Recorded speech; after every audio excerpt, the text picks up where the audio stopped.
and it's in the sci-fi category.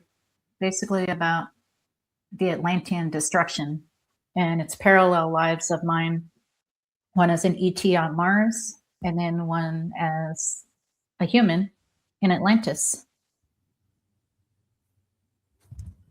Yes, and when I was reading your book, I really, or not reading, excuse me, listening to the audio, which was a nice change from reading, by the way, I really felt like I was there.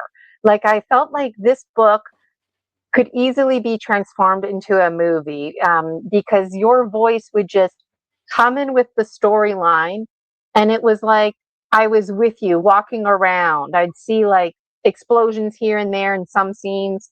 There were other scenes where people were injured and you were helping out. Visions, like there was some kind of mud band-aid that you made, just seemingly on the spot, like you had a way of knowing.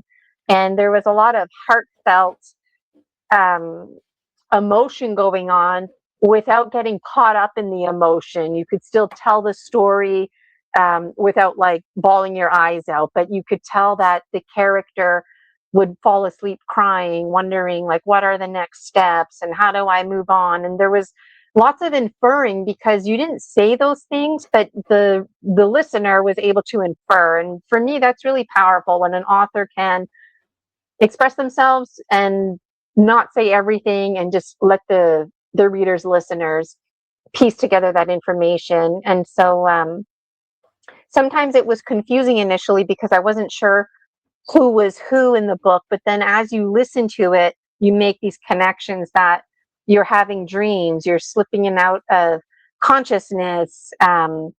The people in your dreams also seem to be having their own dreams, but somehow it does come together. And there was a relationship with the general, and then there was a little bit of a passionate, steamy scene with you and the general at the end of the story, which, you know, passion aside, it just really reinforced like, now what? Like this dream is over, and then the way the story ends entirely is um it's like a feeling like you're dead now, like the dream is over and what's the next steps. And the higher self chimes in this message that you get. And so as the reader, I felt like, okay, am I dreaming this message from the higher self? Am I deceased now crossing over?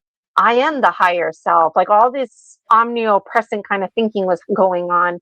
um, and then the higher self um, leaves it to you, the listener, to be empowered with the next steps in your life, and that it's up to you to hone in on this